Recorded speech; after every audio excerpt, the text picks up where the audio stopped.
The studio lights were blazing, and the cameras had just begun to roll. The moderator introduced both guests with great flair, former President Donald Trump on one side, and the rising symbol of African resistance, Captain Ibrahim Traoré, on the other. The crowd held its breath.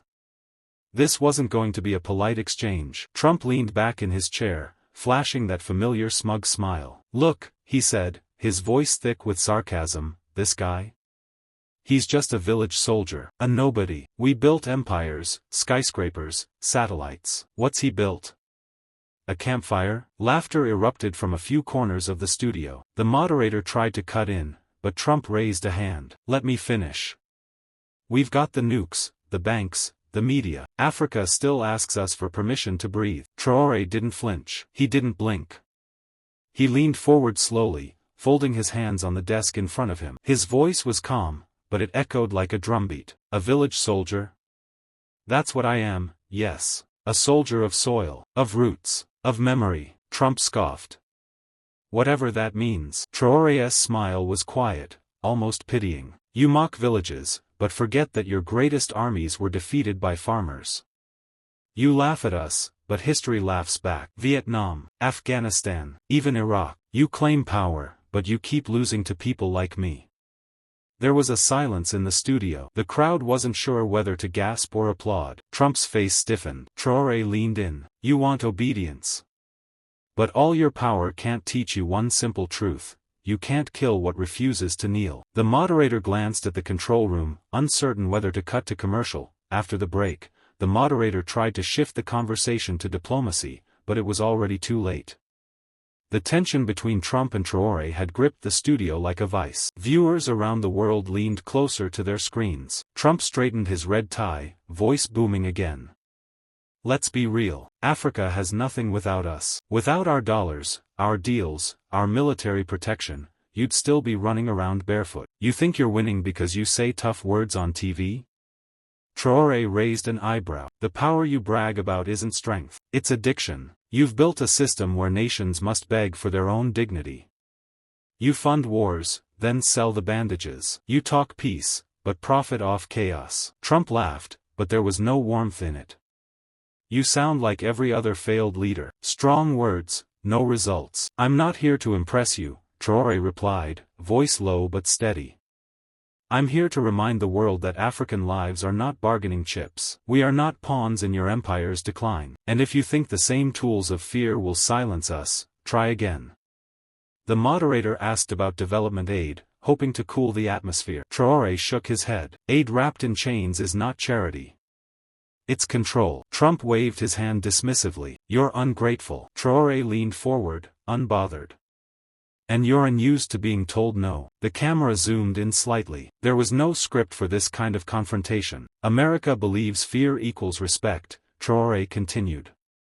"But respect is earned, not extracted. You tried to bury us in silence, sanctions, and sabotage. And still, we speak. Still, we rise." The audience, silent moments ago, broke into murmurs of awe. Trump's smirk faded, just slightly. The tension now pulsed like electricity in the room. A global audience was witnessing something rare, not just a clash of words, but a collision of worlds. One built on old power, the other on unyielding resistance. Trump adjusted his jacket, trying to reclaim the upper hand. "You talk like you've already won something," he sneered. "But while you posture, we still hold the cards: your markets, your technology, your dollars."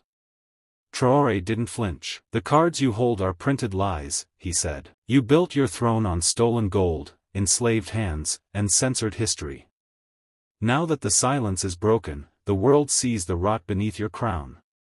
"You're delusional," Trump shot back. "You think a few speeches make you a revolution?" "I don't need speeches," Traoré replied, voice firm as stone. "I have a people rising. You have crumbling towers and scared advisors. Your empire doesn't roar anymore, it gasps." The crowd stirred again. Viewers tweeted clips mid-broadcast. Headlines were already forming. Trump leaned in, trying intimidation. "You think you scare me?" "No," Traoré said calmly. "I think I remind you of what you lost: courage. You had it once, maybe. Now, you shout to hide your fear. But Africa, we've walked through fire. Your threats are just ash in the wind. The moderator, visibly sweating, tried to interject, but neither man stopped. Trump's fists clenched. You'll regret crossing us. Traoré's eyes narrowed. We regret trusting you. A long silence followed. No applause. No commentary. Just the raw weight of confrontation. It wasn't just about two men anymore. It was about legacies. One trying to extend its grip, the other ready to snap the chain. The world watched, breath held, as the stage became a battlefield of ideologies. Neither missile nor army moved, yet the clash felt seismic. Trump leaned back, eyes narrowing, trying to regain the facade of calm. You're just a moment, he said coldly. America is history, legacy, superpower. Traoré tilted his head. You are history, he said slowly, but not the kind your children will be proud to learn. A hush swept over the audience. Trump's jaw twitched. You speak of legacy, Traoré continued, voice calm but cutting. But it's built on broken nations. Africa remembers the coups, the puppet regimes, the stolen minerals. You gave us flags, but no freedom. Trump snapped, and what have you built? A parade of failed states? You need us, our money, our tech, our systems. Traoré's smile was razor-thin. We needed oxygen once too, but we learned to breathe underwater. The jab hit hard. Commentators across the globe froze their pens. The internet lit up with stunned reactions. Your fear, Traoré added, is not of losing power. It's of losing control. The leash is slipping. And we're not running, we're marching. Trump chuckled dryly, masking the discomfort. Big talk. But when the real bullets fly, speeches won't save you. Traoré leaned forward slightly, as if letting Trump into a truth he couldn't bear. Speeches don't save us. But they bury your lies. And when the world hears our voice, it stops listening to your threats. It wasn't loud, but the room felt shaken. At that moment, a subtle shift occurred. Traoré was no longer a challenger. He was a mirror. And Trump, facing him, was being forced to reckon with the reflection of a fading empire. The debate was no longer just a televised exchange. It had turned into a courtroom of history, with the world as jury and two titans as witnesses. Trump adjusted his cufflinks and fired back with venom. You sit there pretending to be some kind of revolutionary. But without our aid, our dollars, your government collapses. Traoré didn't flinch. It's not aid when it comes with chains. It's not help when it buries us in debt. The crowd stirred. Trump leaned in. And yet you still show up to our summits. You still knock on our doors. Traoré nodded. To remind you that those doors won't stay yours forever. You built them on stolen wood. The tension thickened. A reporter in the room let out a faint gasp. Trump pressed on. Africa is chaos. Always has been. Always will be. We bring order. Traoré's voice grew deeper. What you call order, we call silence. Colonies weren't built to help. They were built to hush. Now the silence was deafening. Traoré stood. I don't speak as a politician. I speak as a man whose ancestors were whipped into labor so your country could rise. A man who watches young Africans die digging up minerals you wear on your fingers. A man whose people are not begging for inclusion, but demanding respect. Trump raised an eyebrow. So what's your grand plan? March against the West? Traoré looked him straight in the eye. No. We're not marching against you. We're marching past you. A stunned hush took over. The sentence landed like a hammer. Outside, hashtags trended. Hashtag marching past, hashtag Traoré speaks, hashtag Empire unmasked. And somewhere in the world, a child watched, eyes wide, heart awake, realizing that history wasn't just something to read. It was something to challenge. As the studio lights burned overhead, the debate veered into uncharted territory. Trump, red-faced, clenched his fists on the podium. His voice sharpened. You talk about the past like it's still holding you back. That's weak. The strong don't cry about history, they make it. Traoré raised an eyebrow. Then perhaps you've confused rewriting with making. Because from where I stand, history's been one long cover-up for theft. Trump smirked. You think you intimidate anyone? You're a footnote in our strategy. Africa is still on the table. Traoré stepped forward. That's the difference between us. You still think the world is your table. But the table has legs, and it's walking away. The audience froze. Even the moderators sat speechless, watching as two worldviews collided, not just ideologies, but identities. Trump, voice rising, snapped, "We brought civilization to your shores. Electricity, order, government." "Chains," Traoré interrupted. "You brought chains. You brought gunships. You brought debt contracts wrapped in charity." Trump laughed nervously. "Without us, your nations collapse." Traoré's tone turned cold. "Then explain why our strongest years came when we were furthest from your grip." Now the silence wasn't awkward, it was reverent. Traoré continued. "You treat Africa like a project. We are not your project. We are your mirror. And you fear what you see, strength you didn't build and resilience you can't break." Somewhere in the back, a Western diplomat lowered their head. A whisper spread across social media as if carried on a global wind. Traoré didn't come to debate. He came to bury an era. And so, while Trump reached for another talking point, Traoré stood steady, not as a soldier of war, but as a voice history had tried to silence. But no longer. While Traoré's words echoed through the studio, across the globe, millions leaned closer to their screens. The interview was no longer just an exchange of words, it had become a declaration of ideologies. Africa was not a backdrop in someone else's story anymore. It was the main stage. CNN anchors tried to pivot. "President Trump, how do you respond to accusations that the West exploits African resources for profit?" Trump chuckled. "We invest. We build. We defend global interests. The fact that we benefit? Of course. That's called winning." Traoré didn't blink. "That's called looting." The moderator stepped in nervously. "Gentlemen, let's refocus on cooperation." Traoré leaned forward.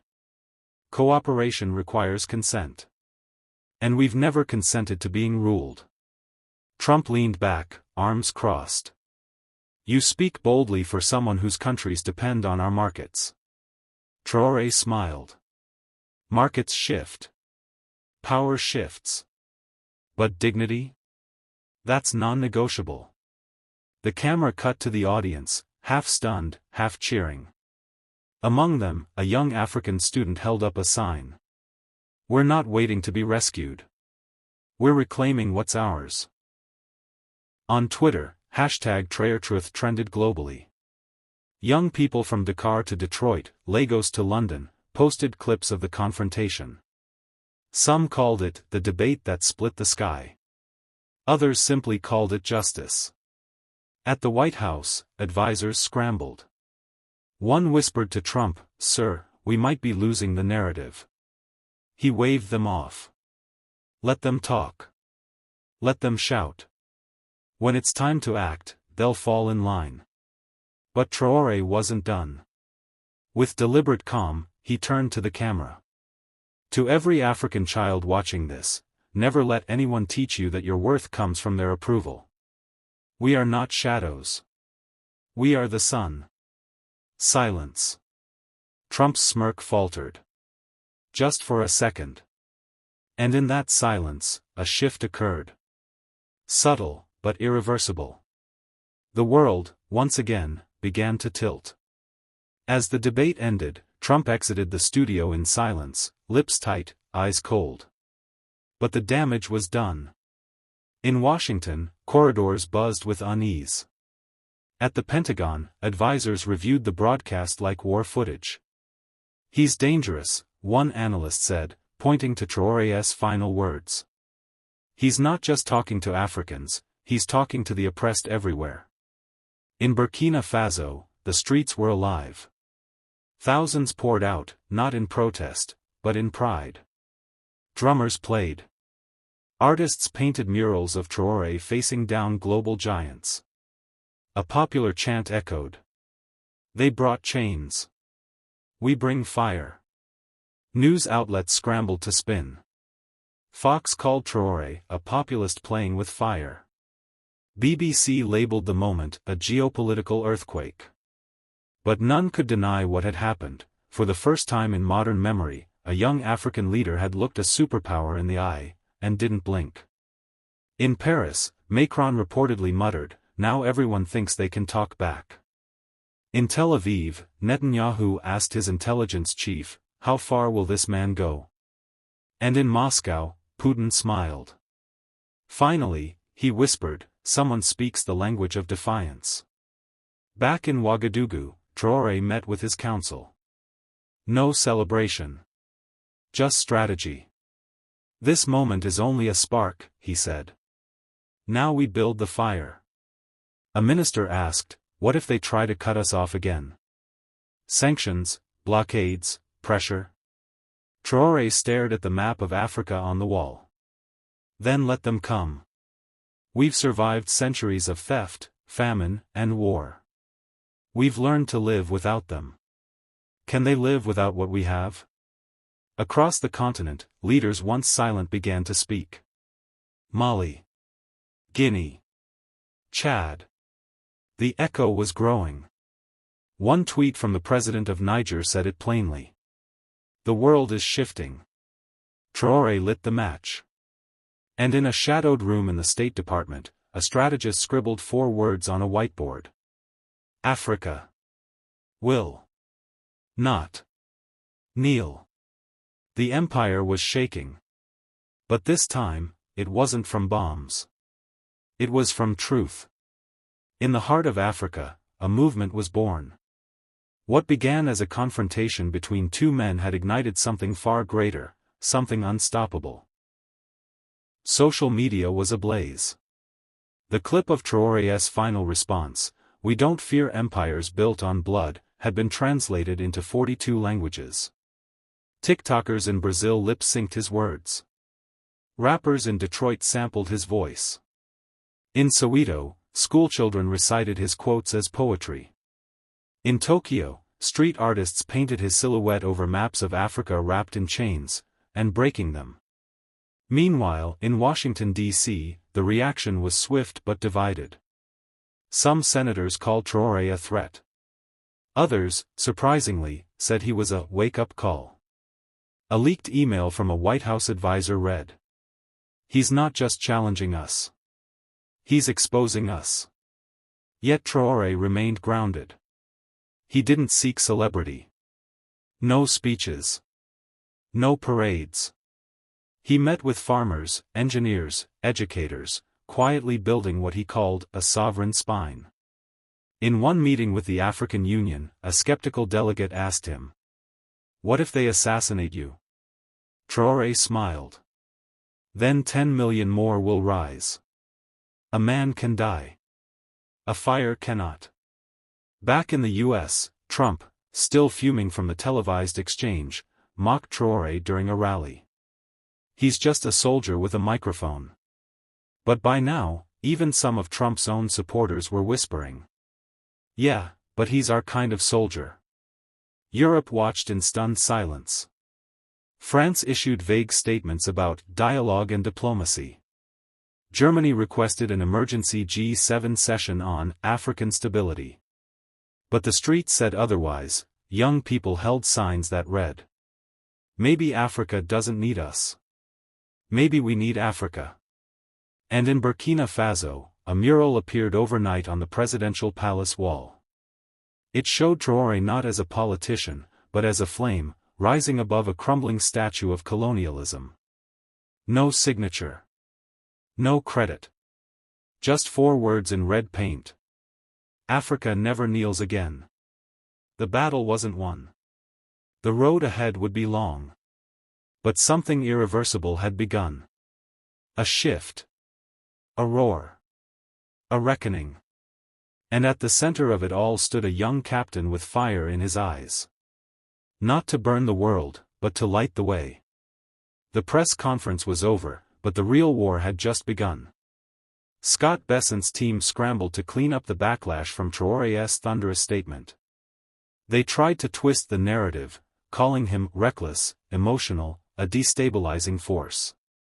But every clip of his defiant words went viral, translated into dozens of languages, replayed on every screen from Lagos to Los Angeles. Africa wasn't just watching, it was rising. Meanwhile, in Ouagadougou, Traoré wasn't wasting time. Inside a stone-walled room deep in the capital, he met with leaders from across the continent: Angola, Congo, Tanzania, Guinea, Mali. These weren't ceremonial diplomats. These were warriors in suits, survivors of coups and conspiracies, men and women hardened by history. And they all looked to him. The West calls this a resource strategy, one delegate said. But it's colonialism in a new suit.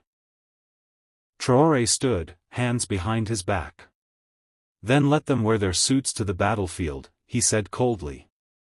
Because Africa won't be bought, and it won't be buried. The room erupted in pounding fists and nods. Across the ocean, Bessent doubled down. He launched think tanks, task forces, and media blitzes.